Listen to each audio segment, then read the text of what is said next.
Кога е човековото здравје во прашање, сите други проблеми одат во втор план. Правото на заштита на здравјето е највисокото човеково право.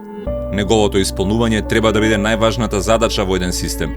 Ако вие секојдневно имате нови одлуки кои што не соодветствуваат со потребите и стварните состојби во здравствениот систем, тогаш оправдано пациентите и граѓаните својата верба во здравствениот систем во нашата држава се намалува. Често се вели дека здравјето е лична одговорност и секој поединец треба да се грижи за себе. Тоа е само делумна вистина. За здраво население е потребен добар здравствен систем кој што ќе ги предвиди ризиците, ќе влијае на нивното намалување и ќе им пружи квалитетна помош и заштита на оние што им е најпотребна. Невозможно е да се замисли развојот на општеството без развојот на здравствената заштита. На правниот, образовниот, безбедносниот, економскиот и на сите други системи им треба здрав темел. Буквално здрав темел. Кај население што се соочува со сериозни здравствени проблеми, се друго ќе заостанува.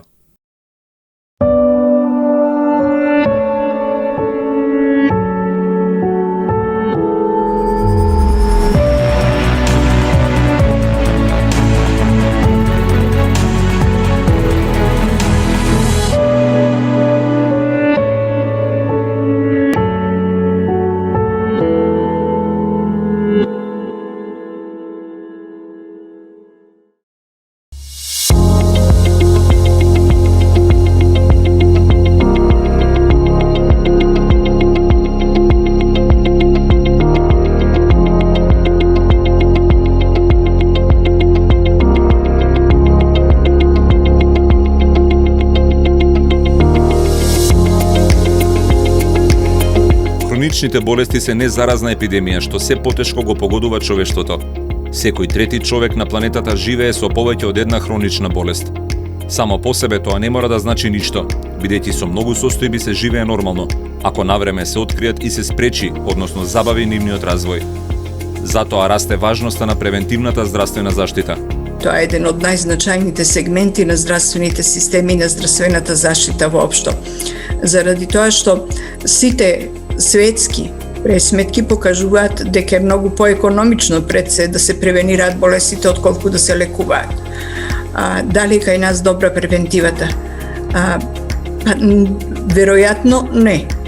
Покажуваат и сегашните предизвици со вирусот дека не.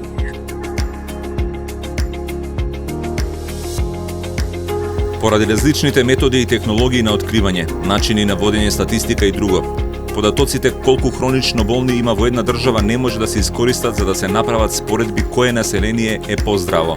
Затоа пак бројот на починати лица помлади од 65 години поради болест е многу посилен индикатор. Со 159 починати на 100.000 жители, нашата држава е меѓу 5 најлоши во Европа. Тоа е двојно повеќе од најдобрата членка на Европската унија, Луксембург. Најдобри резултати во нашиот регион има Словенија, со 121 починато лице на 100.000 жители поради хронични заболувања. Но тоа е држава во која превентивната здравствена заштита е вкоренета во традицијата долго време и е достапна на сите граѓани. Preventive health care in Slovenia is available to every person with compulsory health insurance. This means that there are no co-payments at the point of delivery of service.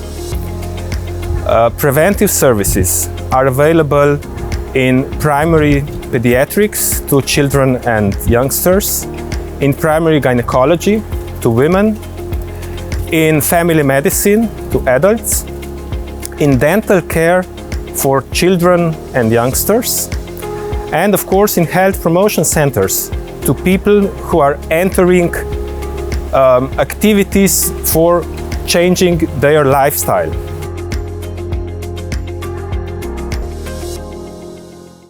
Словенечките граѓани се свесни за потребата од превенција. Колку преземаат мерки зависи од нивните лични состојби и општествен статус, но сепак тој процент е висок. Кај родилките и децата е над 90%. Кај возрастните, за кои што се спроведуваат скрининзи за различни видови рак, учеството е од 65 до 70%.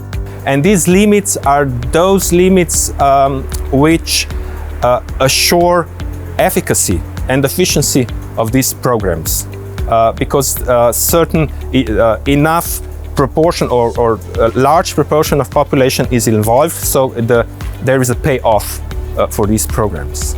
Каде е проблемот со превентивната здравствена заштита кај нас? Двете држави излега од ист систем, иако и тогаш има разлики во стандардите. Сепак имаат слични пракси како масовниот скрининг. Со таа разлика што тој некаде се прави целосно, а некаде прекинува среде патот. Потребно е да се зголемат методите за превенција и за рана диагностика од типот на почести скрининзи, организирање на национални скрининзи, например за рак на дојка, за рак на дебело црево. Тие скрининзи во државава ќе почнат да функционираат, меѓутоа негде ќе се најде во момент, не се довршуваат до крај. Значи функционираше едно време национален скрининг за рак на дојка, сега не знам со ковидов измешани се многу работи, не знам до каде е стигната ситуацијата. Значи потребно е пациентите за овие болести кои што се превентабилни, кои што можат да се превенираат, да добиваат писмо преку матичниот лекар за да се јават на регуларна контрола.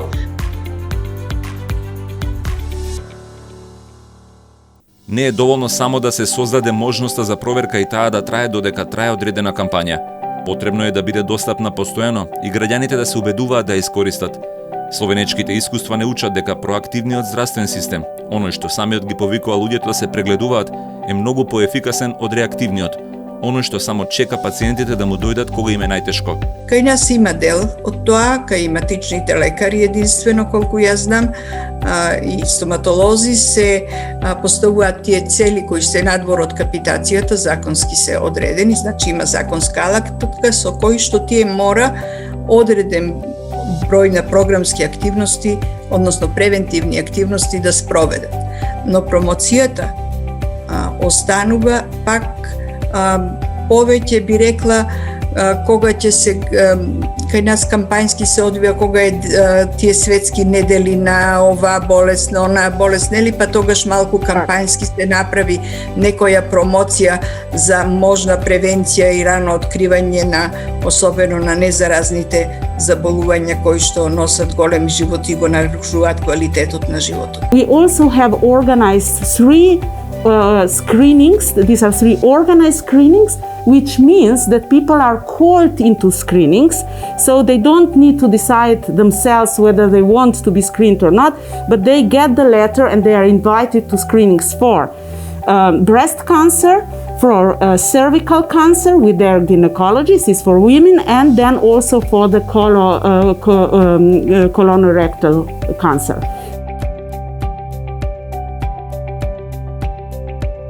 But this wouldn't be enough if we wouldn't make it obligatory also for doctors to provide these services to their population. So we have regulation that is actually assuring that children, active population, and also elderly, they all have their preventive checkups in the health services.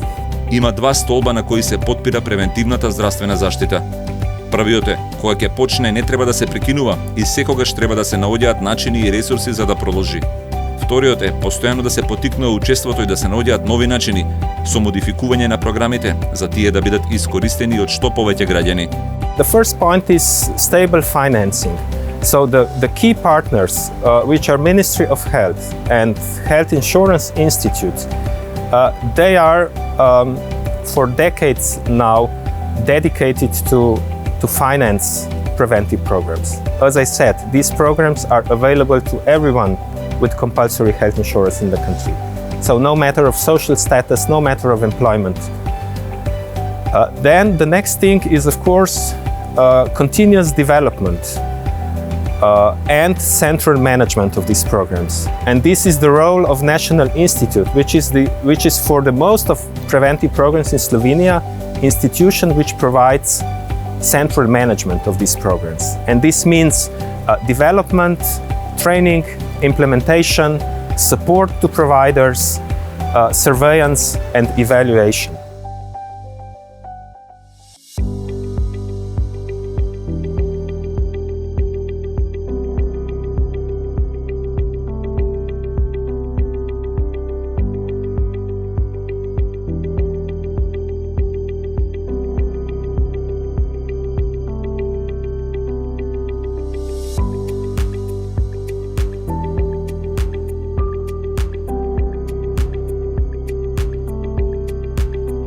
Капацитетите се проблеми за самата превенција.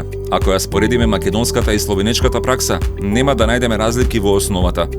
Постојат програми за превентивна заштита, постојат обврски на лекарите, пред се на матичните лекари, да ги информираат пациентите за тоа, но дури кога постои интерес од пациентите да искористат можноста, нема гаранција дека ќе им се исполни тоа. Преоптовареноста на здравствениот систем оневозможува флексибилност, па ако прегледот се пропушти поради неодложни обврски, прашање е кога ќе има друг. Неопходно е да се намалат административните процедури и времето на чекање со кој што луѓето би го направиле тоа. Причем имате, вие добивате од матичниот лекар покана дека треба да направите мамографија, од матичниот гинеколог дека треба да направите мамографија, тоа му е во целите и тоа е убаво законски регулирано. Тој мора толку и во текот на една година сите пациентки да ги прати да направат мамографија. И вие добивате писмо со кое ви. Меѓутоа, ако вие треба идете и откажано и чекате и после пак идете уште еднаш, нема да губите работни денови, нели, а не ве боли ништо и тоа е една од причините со кои што од кои што луѓето некогаш самите си одат против себе, не си ги исполнуваат. Подобрата поставеност на системот во која тој ќе се приспособи на потребите и на можностите на граѓаните, наместо да ги тера тие да се приспособуваат на него, може да даде многу подобри резултати. Тоа го покажуваат словенечките и европските искуства.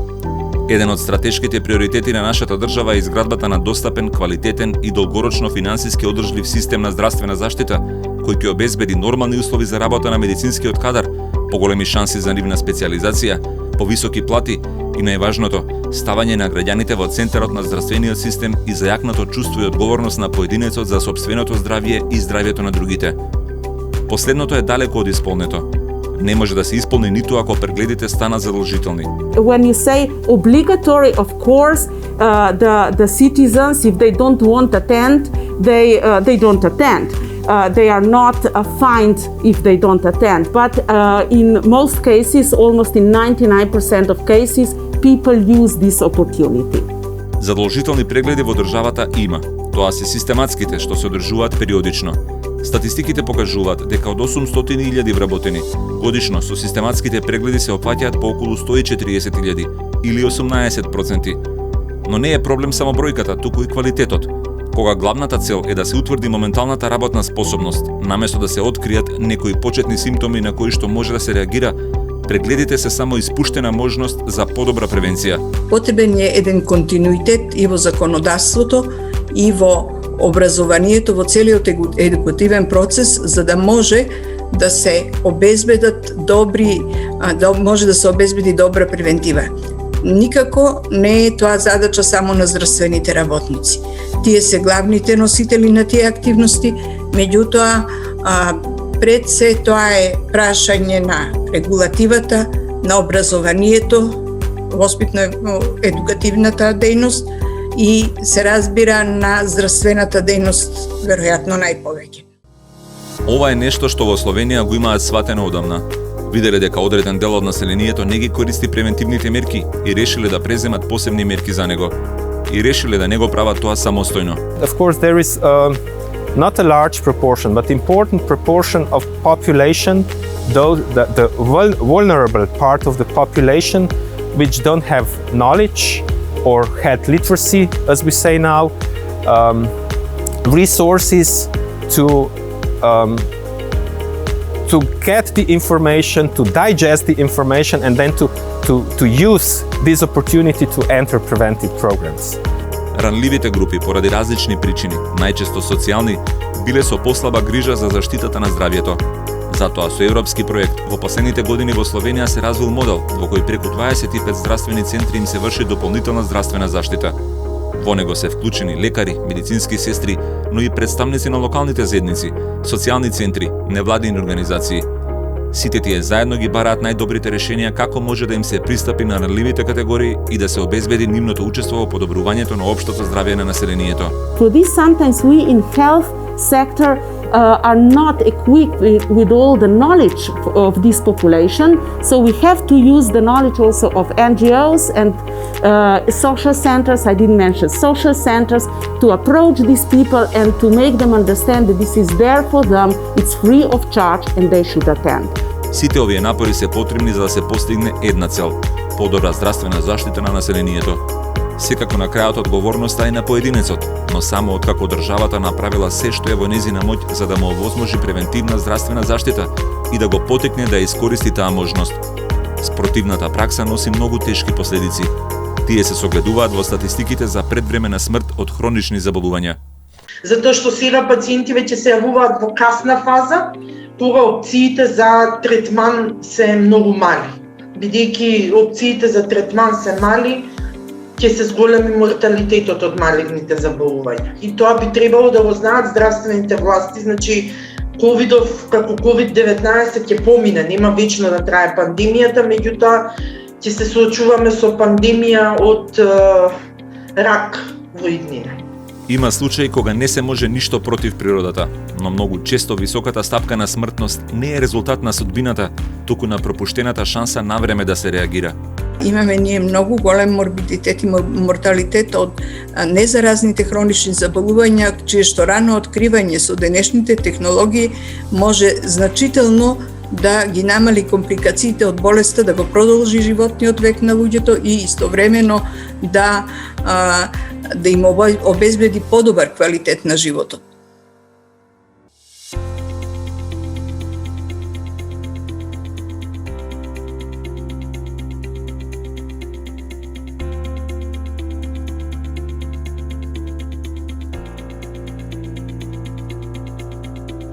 Морталитетот не е единствената штетна последица на немањето доволно квалитетна превенција. Со ненавременото откривање и третирање на многу состојби се зголемува бројот на лица со потешки заболувања, на кои што им треба постојана грижа и третмани. Лица што ги полнат ходниците и чекалниците. Лица чии што живот се претвора во едно долго лекување што им го преокупира секојдневието и што никогаш не завршува. Секојдневието на секој пациент во денешни услови е лутање по лабиринтите на здравствениот систем. Значи, пак ќе повторам, матичните лекари се оставени само на себе како административци, иако тие најдобро ги познаваат пациентите и тие треба да го поднесат најголемиот товар сега затоа што на тој начин ќе бидат покриени сите пациенти. Здравствениот систем е пример за тоа како многу големи зборови останале само на хартија. Зборови како подобрување на квалитетот или приспособување на услугите кон потребите на пациентите. Сето тоа може да се види во државните стратегии и во акциските планови. Но кога еден пациент ќе тргне по ходниците, реалноста е поинаква. Немање на соодветни лекови или застарени генерици кои што 10 години нема ставен нов лек на позитивната листа, со образложение имаме глобални комисии кои што не можат, се нефункционални. Сето тоа може да се смени преку ноќ и да се решава и да сепак политиката ги тргне рацете од здравството, а здравството е репер на уреденоста на една држава, да многу работи ќе се решат затоа што ако немаме добро здравство, ако немаме добар образовен систем, нашата иднина е под знак прашање. Има, например, пациенти со хематолошки малигнитети кои што им се случува по 2 месеци да немаат пристап до терапијата затоа што не е добро изменаџирано како се врши тој тендер за набавка. Значи тоа треба да се знае, например, однапред од сега за во октомври за кои лекови имаме ние дефицит да се обезбедат. Кај нас секогаш се доаѓа во последен момент. Некои наши сограѓани на најтешкиот можен начин сватиле дека колку поголеми им се потребите за лекување, колку подалеку треба да одат во здравствениот систем, толку поголеми пречки ќе се исправат пред нив. Затоа промените мора да почнат уште во првите чекори, кај лекарот што наместо да е во текст со состојбите на секој пациент е во текст со книговодствените здравствени работи. Ако матичните доктори кои што најмногу ги познаваат своите пациенти се сведени на административци и не можат да креираат упати, не можат и кога ќе креираат упати, пациентите не можат соодветно да бидат примени и лечени на ова, тогаш или во овај случај кога ние имаме недостиг на персонал, недостиг на капацитети и тие пациенти ги препуштаме во раците на несоодветни стручни луѓе, кои, ево, за жал, сега потребата налага и специализанти или студенти на медицина да ги лечат, а тие се во најтешка форма, во импровизирани капацитети се прифаќаат, тогаш е јасно дека нивната неизвестност и дека нивното лечење е под знак прашалник. Само кога сите други проблеми ќе се надминат, ќе мораме да се свртиме кон личната одговорност на луѓето. Дури и тука не можеме да оставиме секој самостојно да одлучува како ќе се однесува. Личното здравје и личната здравствена состојба се дел од колективната состојба. Во времења кога на интернетот се шират опасни теории на заговор, штетата од верувањето во нив не ја трпат само оние што ги слушаат, туку и сите други. Немаме проблем со навиките на луѓето кои што се со пониска образовна структура. Имам впечаток дека тие повеќе ни веруваат и повеќе веруваат на науката и се подпираат на неа, отколку луѓето кои што имаат висока образовна структура, но се служат баш со овие алатки, а се служат, се разбира, несоодветно. Значи не е доволно на интернет да се прочита нешто и со тоа да станеш лекар или фармацевт или она што си избрал да станеш. И со сите проблеми, пропусти, недостатоци и недоречености, професорката Ангеловска е убедена дека македонските граѓани можат да се потпрат на здравствениот систем поради еден негов квалитет – луѓето. Сосема може да се потпрат, затоа што се однесува до делот на едукациите на лекарите, фармацевтите, стоматолозите и сите здравствени работници, гледаме дека нашите, кога ќе отидат во странство и одат за жал многу во голем број, баш затоа што се добро едуцирани и што може да пружат квалитетна здравствена заштита. Се носиме во тоа со Европа, тоа се регулирани професии. Здравствениот систем има здрави нозе, не е недоверлив. Се разбира дека секогаш може да се најде мана и секогаш можеме да најдеме индивидуално некој што можеби не постапува согласно протоколите. Тука би требало да се активираат други механизми веќе. Ова е квалитет кој за жал се повеќе се губи. Иселувањето на високостручните медицински кадри во Западна Европа не натера веќе одамна да зборуваме за лекарски екзодус. За само 10 години, бројот на лекари што побарале потврда од лекарската комора дека активно се занимаваат со клиничка медицина за да можат да работат во странство, се зголемил за 20 пати. Сдруженијето на млади лекари излезе со податок дека над 1200 лекари ја напуштиле државата. Тоа е голема загуба за една мала земја. Кога се ќе се стави на кантар, како знаеме дека еден систем е успешен? Општата здравствена состојба на луѓето е најдоброто мерило. Словенечките лекари добро го знаат тоа. Health status of Slovenians is relatively good.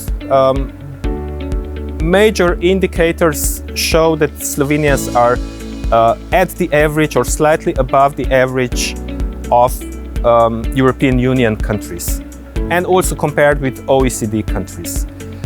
But of course, there are certain differences. Life expectancy in Slovenia is above the EU average, and it is around 81 years at birth. General mortality is also around the average. We are quite good in ischemic heart disease. On the other side, we are not good in indicators on stroke, on cerebral diseases. We could do better in smoking. Around 20% of Slovenians older than 15 smoke regularly.